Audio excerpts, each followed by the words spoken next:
Free online crash course अष्टांग संग्रह and अष्टांग हृदय। दोस्तों, हमने फ्री ऑनलाइन क्रैश कोर्स का जो चरक संहिता का पार्ट है फ्रॉम गोविंद पारेख एंड सुश्रुत संहिता का पार्ट है फ्रॉम गोविंद पारेख वो कंप्लीट कर लिया है। अब आगे बढ़ते हैं अष्टांग की तरफ, यानी कि आचार्य वाग्भट की तरफ। आगे बढ़ने से पहले मैं रिक्वेस्ट करूंगी कि हमारे चैनल को सब्सक्राइब कर दीजिए, बेल आइकन बटन को दबा दीजिए ताकि हमारे सारे क्लासेस का आपको time to time online notification अपने आप आपके फ़ोन पे मिलता रहे।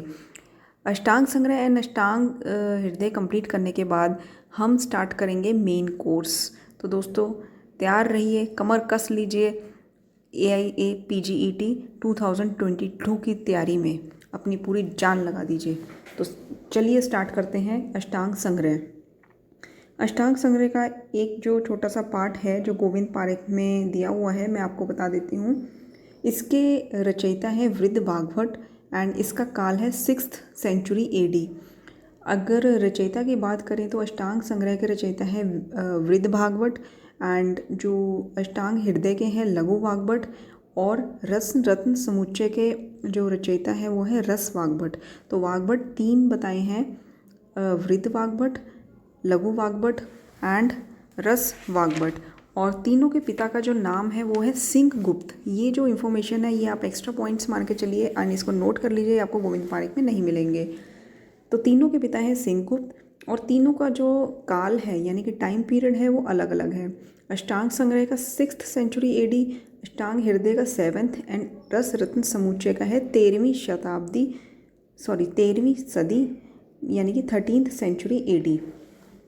आगे बढ़ते हैं अध्याय की तरफ। अध्याय में अगर देखें तो सूत्र स्थान, निदान स्थान, शरीर, चिकित्सा, कल्प, ठीक है। इसमें सिद्धि स्थान और विमान स्थान और इंद्रिय स्थान नहीं होता। सिद्धि, विमान, इंद्रिय नहीं होता। सूत्र स्थान है जिसमें अष्टांग संग्रह के 40 अध्याय हैं और जबकि अष्टांग हृदय के हैं 30। निदान स्थान 16, दोनों के 16 हैं।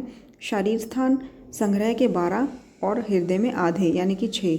चिकित्सा स्थान 24 एंड हृदय में है 22। कल्प स्थान 8 है अष्टांग संग्रह के एंड हृदय में है 6। उत्तर तंत्र में 50 अध्याय हैं अष्टांग संग्रह में एंड 40 अध्याय हैं अष्टांग हृदय में।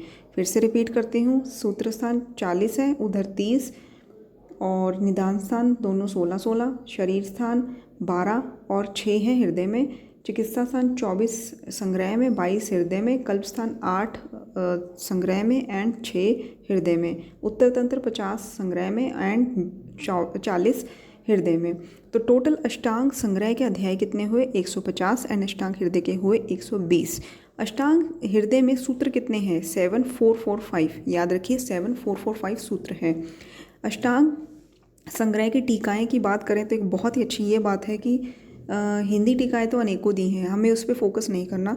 संस्कृत टीका एक ही है एंड वेरी इंपॉर्टेंट है, multiple times has been asked in the question paper. तो इसमें संस्कृत टीका एक है, शशि लेखा टीका, और किसने लिखी है? इंदुकृत ने, ठीक है। एंड नेक्स्ट इज अष्टांग संग्रह अनुसार कुछ प्रमुख अग्रह। अगर मैं पूछूं आपसे कि टोटल अग्रह कितने होते हैं, देन टोटल अग्रह इज 155 इन अष्टांग संग्रह। और अष्टांग हृदय में कितने अग्रह होते हैं? 55। तो अग्रह देखते हैं 155 में से कुछ इंपॉर्टेंट, मोस्ट इंपॉर्टेंट दिए हैं। लसुनो गुल्म अनिल हरानाम, मतलब कि लहसुन जो होता है गुल्म में और अनिल वात विकार नाशक होता है।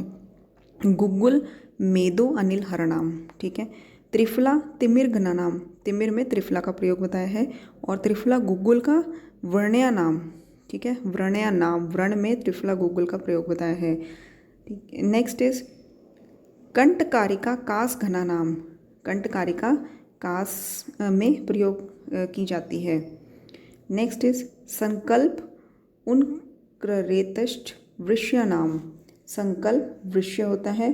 उपवासो ज्वर हरणाम, उपवास ज्वर को हर लेता है, उपवास करना चाहिए ज्वर में। कुटज रक्त अर्श प्रश्मना नाम, कुटज रक्त अर्श में प्रश्मन करता है। और इसकी एक चीज़ और नोटिस कर लीजिए, रक्त अर्श में जहाँ कुटज बताया है वहीं अष्टांग संग्रह में शुष्क अर्श में अरुष्कर और चित्रक मूल बताया है। नेक्स्ट इज स्वेदो मार्दव करानाम, ठीक है। मार्दव का काम स्वेदन का कार्य जो है वो करता है।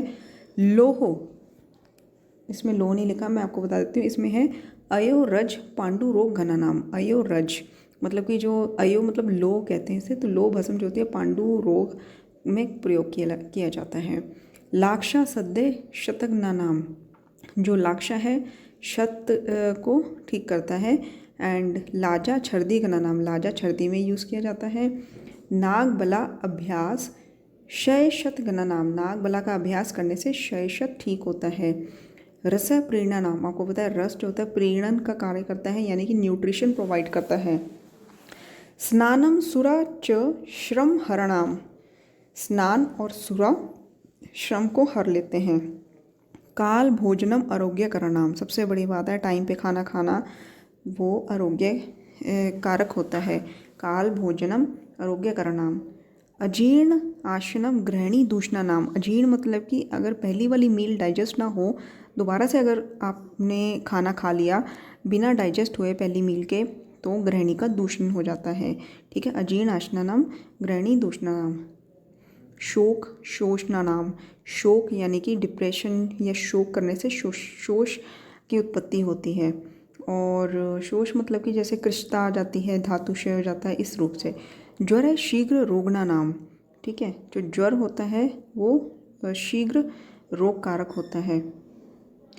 इसके बाद है आमो विष चिकित्सा नाम अचिकित्सा नाम। आम विष अचिकित्सा नाम, आम विष अचिकित्सा होता है। क्यों होता है मैंने आपको पहले भी बताया था, क्योंकि इसकी चिकित्सा जो होती है विरुद्ध चिकित्सा होती है। आम की चिकित्सा अगर उष्ण चीज़ों से करेंगे तो उसमें जो विष होगा वो प्रकोपित हो जाएगा, क्योंकि विष के गुण जो है उष्ण जो चीज़ें हैं वो इस्तेमाल करने से विष प्रकोपित हो जाता है। और शीतल चीज़ें, ठंडी चीज़ें विष को शांत करने के लिए अगर प्रयोग करेंगे तो उसे आम प्रकोपित हो जाएगा।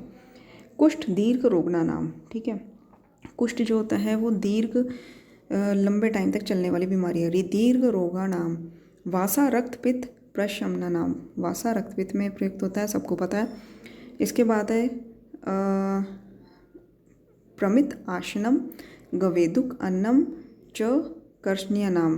प्रमित आसन और गवेदुक अन्न कर्षण करता है। नेक्स्ट इज गर्भिणी तीक्ष्ण औषध व्यवाय व्यायाम वर्जनीय नाम। गर्भिणी को तीक्ष्ण औषध व्यायाम और व्यवाय यानी कि मैथुन वर्जनीय है। गोक्षुर को मूत्र कृच अनिल हरणाम, ठीक है, जो गोक्षुर है मूत्र कृच और अनिल इसको हरण करता है। और एरण तैल अभ्यासो, एरण तैल का अभ्यास करने से जो गुल्म होता है मतलब कि जो वर्धम गुल्म होता है, अनिल शूल है, हराणाम श्रेष्ठम, ठीक है, एरण तैल अभ्यासो वर्धम गुल्म अनिल शूल हराणाम श्रेष्ठम। इसके बाद दोस्तों आ जाता है अष्टांग हृदय। अष्टांग हृदय में इसके रचयिता है लघु वाग्भट और इनका काल है 7th सेंचुरी AD। प्राचीन काल के ये अंतिम संहिताकार हैं। अष्टांग हृदय को आयुर्वेद का सार समुच्चय ग्रंथ भी कहते हैं। इसमें सार रूप में सब कुछ लिखा है। इसकी टीकाएं जो हैं वो सर्वाधिक 44 टीकाएं हैं, जिसमें संस्कृत टीकाएं हैं 34 और जो कई टीकाएं जो इम्पोर्टेंट है मैं उनका नाम बता देती हूँ। पदार्थ चंद्रिका, पदार्थ चंद्रिका के टीकाकार कौन हैं? जो पदार्थ चंद्रिका मतलब टीका जो अष्टांग हृदय पर लिखी गई है उसके टीकाकार हैं चंद्र नंदन कृत। सर्वांग सुंदरा अरुण दत्त कृत है। तो जो चंद्र नंदन है इनकी जो टाइम पीरियड है 10वीं सदी है एंड अरुण दत्त का टाइम पीरियड है 13वीं, ठीक है। सर्वांग सुंदरा मतलब आएगा जहाँ वहाँ पे हमने अरुण दत्त कृत मार्क करना है। एंड अगर सर्वांग सुंदरी है तो वो टीका आप याद रखिए माधव निदान पर लिखी गई है और ये किसने लिखी है? लाल चंद्र वैद्य द्वारा लिखित है, ठीक है। सुंदरा अरुण दत्त एंड सुंदरी और माधव निदान बाय लाल चंद्र वैद्य। आयुर्वेद रसायन हेमाद्रीकृत, इनका टाइम पीरियड भी 13वीं सदी है। और इंदुमती या शशि लेखा टीका कई बार पूछी गई है, ये इंदुकृत है। मनोज्ञ चिंतामणि ये वैद्य टोडरमल कृत है। संकेत मंजरी दामोदर। अल्प बुद्धि प्रबोधन, इसमें अल्प बुद्धि प्रयोजन लिखा है, आप नोट कर लीजिए, इट्स अल्प बुद्धि प्रबोधन, श्री कंठ दत्त ने। तत्वबोध टीका, तत्वबोध टीका जो उत्तर तंत्र पर लिखी गई है वो है शिवदास सेन। ठीक है। पदार्थ चंद्रिका चंद नंदन सर्वांग सुंदरा आयुर्वेद कृत, आयुर्वेद रसायन हेमाद्री, इंदुमती या शशिलेखा इंदुकृत, मनोज्ञ या चिंतामणि वैद्य टोडरमल कृत, संकेत मंजरी दामोदर, अल्प बुद्धि प्रबोधन श्रीकंठ दत्त, तत्वबोध टीका शिवदास सेन। और इसके बाद है आप 2-3 टीका जो और इम्पॉर्टेंट है यहाँ पे दी नहीं गई, आप नोट कर लीजिए। ललिता जो है वो शंकर ने लिखी है, वाक्य प्रदीपिका जो अष्टांग हृदय पर लिखी गई वो परमेश्वर ने, ललिता शंकर, वाक्य प्रदीपिका परमेश्वर, एंड वाग्भट खंडन मंडन टीका जो अष्टांग हृदय पे लिखी गई किसने लिखी है? भट्ट नरहरि। ठीक है, भट्ट नरहरि वाग्भट खंडन मंडन टीका। और उसके बाद है कि जो आचार्य वाग्भट ने अष्टांग हृदय कब लिखी थी? 7वीं सदी में, और 8वीं सदी में इस पर अरबी भाषा में अनुवाद हो गया था। ठीक है। नेक्स्ट इस अष्टांग हृदयकार ने जो शोधन आदि गण है, शोधन आदि गण संग्रह में 33 गणों का वर्णन किया है, और इसमें से केवल जीवनीय गण जो है चरक से उद्धृत हैं, शेष सुश्रुत से लिए गए हैं। मतलब 33 गण जो है शोधन आदि गण हैं, जिसमें से जीवनीय गण चरक में से लिए गए हैं, एंड बाकी सारे आचार्य सुश्रुत मतलब सुश्रुत संहिता में से लिए गए हैं। और इसके बाद है कि जो इनका वैशिष्ट्य है मतलब स्पेशल पॉइंट्स है अष्टांग हृदय के, रस रक्त आदि को धातु और दूष्य दोनों कहा है। ठीक है, रस रक्त आदि धातु और दूष्य दोनों कहा है। वीर्य 2 होते हैं एंड विपाक 3 माने गए हैं, बट एक्चुअली अगर देखा जाए तो आचार्य चरक ने, सुश्रुत एंड वाग्भट ने वीर्य द्विविध भी माने हैं एंड अष्टविध भी माने हैं, और इसी तरह से विपाक 3 माने हैं। और 3 किसने माने हैं? आचार्य चरक ने भी, वाग्भट ने भी, षाडंगन ने भी, और भाव प्रकाश ने भी। त्रिविध विपाकवाद मधुर अम्ल एंड कटु। दातुन की लंबाई 12 अंगुल मानी है। रसों के संयोग और जो कल्पनाएं हैं, संयोग रसों के कितने हैं? 57, एंड कल्पनाएं कितनी हैं? 63। औषध सेवन काल 10 माने हैं, सभी ने 10 माने हैं, आचार्य चरक ने, और अष्टांग संग्रह में आचार्य सुश्रुत ने 10 ही माने हैं, लेकिन अष्टांग संग्रह में 11 माने हैं। ठीक है, हृदय में सुश्रुत ने और चरक ने 10 माने हैं, अष्टांग संग्रह 11, काश्यप 10 एंड षाडंगन ने 5 औषध का सेवन काल माने हैं। और अच्छ स्नेहपान की मात्रा श्रेष्ठ होती है, और इसका निर्देश शोधनार्थ किया है। स्नेह की मात्रा का जो जीर्ण काल होता है, ये बहुत इंपॉर्टेंट है। हीन मात्रा का जीर्ण काल क्या होता है? 2 याम में जीर्ण हो जाती है। मध्यम का 4 एंड उत्तम का 8 याम। जो मध्यम मात्रा है, मध्यम जो है वो शमनार्थ बताई गई है, और जहाँ अष्टांग हृदय में मध्यम मात्रा स्नेह की शमनार्थ है, वहीं आचार्य चरक ने मध्यम मात्रा शोधनार्थ बताई है। और इसके बाद है कि स्नेह की जो निवृत्ति का परम काल क्या है? वो है 3 याम। कुष्ठ में विरेचन नस्य का प्रयोग होता है, और सूर्यवर्त में भृंगण नस्य का प्रयोग होता है। वैसे वाग्भट ने नस्य कितने प्रकार के बताए हैं? 3 प्रकार के। ठीक है, 3 प्रकार के कौन से? विरेचन नस्य, भृंगण नस्य एंड शमन नस्य। प्रतिमर्श नस्य के 15 काल बताए हैं। और जन्म से मृत्यु पर्यंत करने योग्य कौन सा कर्म होता है? जन्म से मृत्यु पर्यंत प्रतिमर्श नस्य कर सकते हैं, और इसके साथ ही बस्ती भी जन्म से मृत्यु पर्यंत करने योग्य कर्म होता है। आश्च्योतन को सभी नेत्र रोगों का प्रथम उपक्रम माना है। अंजन शलाका की लंबाई जो है 10 अंगुल मानी है, और वहीं आचार्य सुश्रुत ने अंजन शलाका की लंबाई 8 अंगुल मानी है। मुचुंडी संदंश यंत्र का सबसे पहले अष्टांग हृदय में वर्णन किया है। और संदंश यंत्र की बात करें तो आचार्य सुश्रुत ने 2 प्रकार के संदंश यंत्र माने हैं, सनिग्रह अनिग्रह। गर्भ को सुख दुख की अनुभूति कौन से मास में होती है? तृतीय मास में। अष्टांग, और एक चीज़ और मैं आपको बताना चाहूँगी, जहाँ आचार्य सुश्रुत ने 2 प्रकार के संदंश यंत्र माने हैं, वहीं आचार्य वाग्भट ने 4 प्रकार के संदंश यंत्र माने हैं। उन्होंने बोला 2 है, लेकिन माने उन्होंने 4 हैं, तो इसका सही आंसर 4 लगेगा। अष्टम मास में यानी कि 8th मंथ में गर्भिणी को अनुवासन वस्ती देने का निर्देश है, क्योंकि उस मास में इजी डिलीवरी हो जाए बाद में, तो वायु का अनुलोमन करने के लिए अनुवासन वस्ती अष्टम मास में दी जाती है।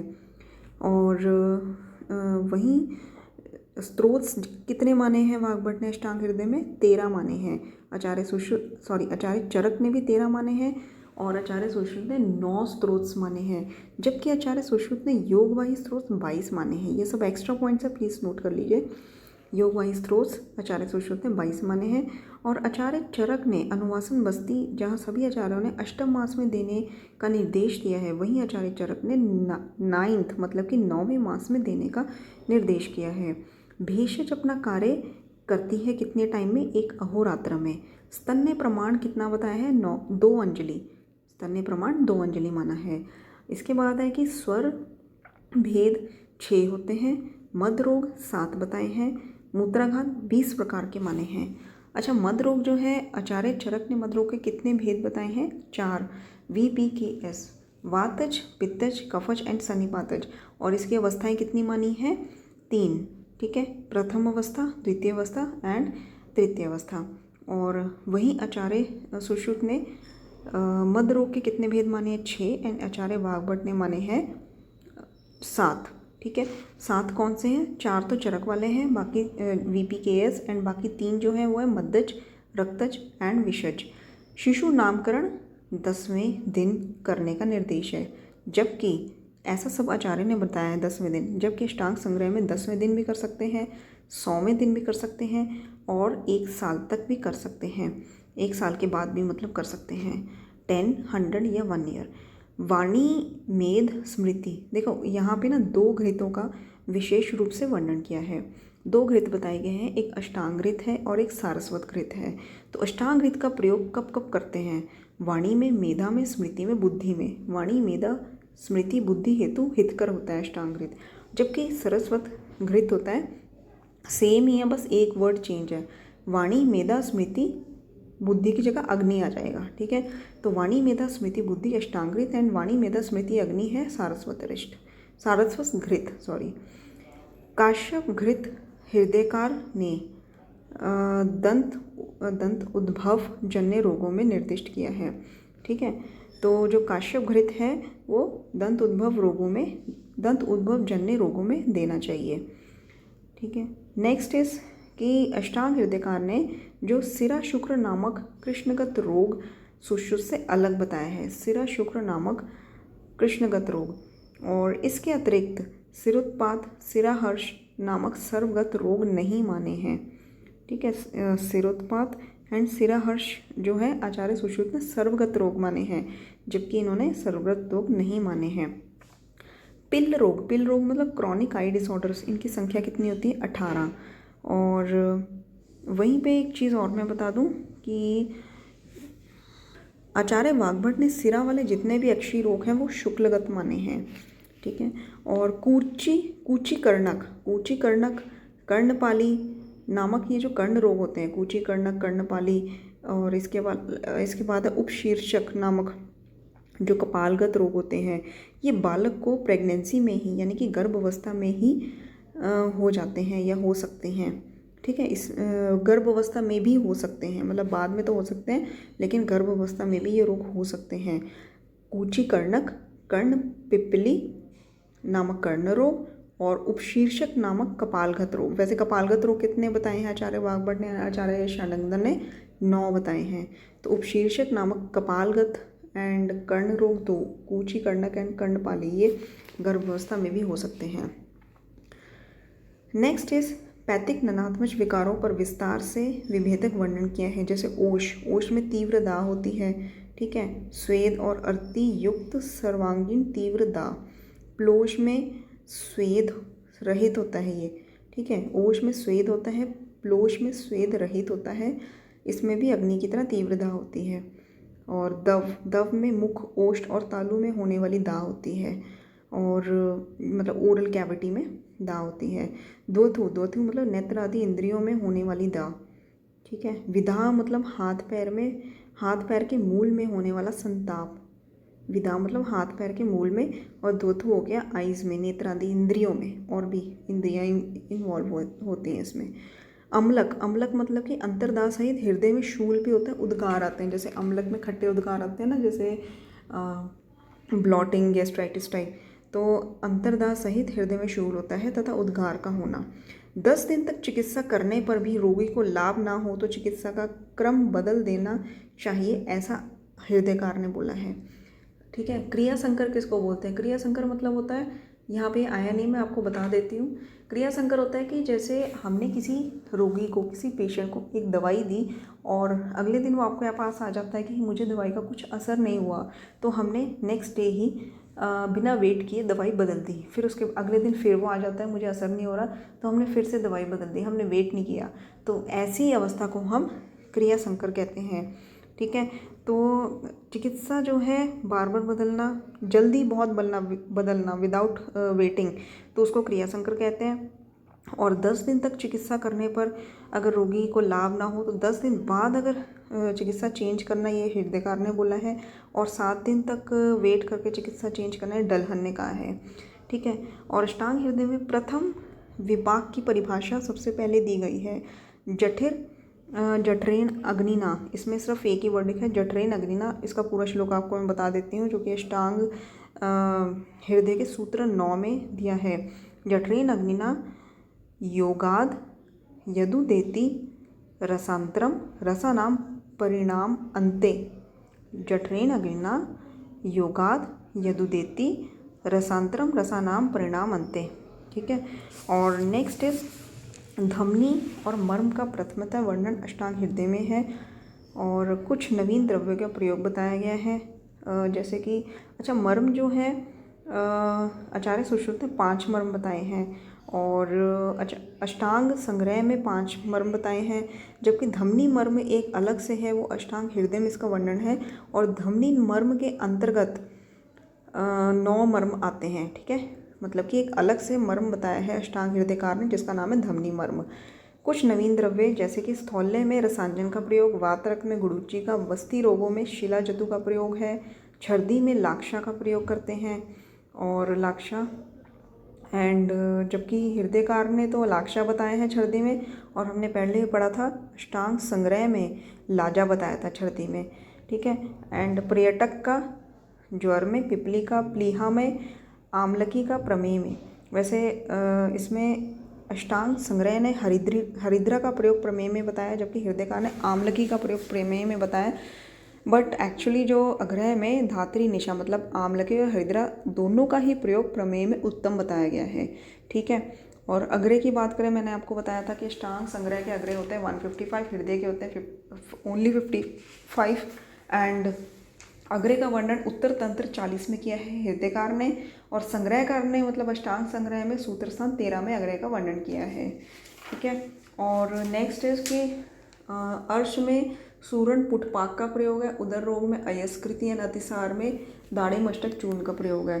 तो दोस्तों ये था हमारा अष्टांग संग्रह एंड अष्टांग हृदय पर पहला लेक्चर। आई होप आपको ये यूज़फुल लगा हो। हमारे चैनल को सब्सक्राइब करना मत भूलिए।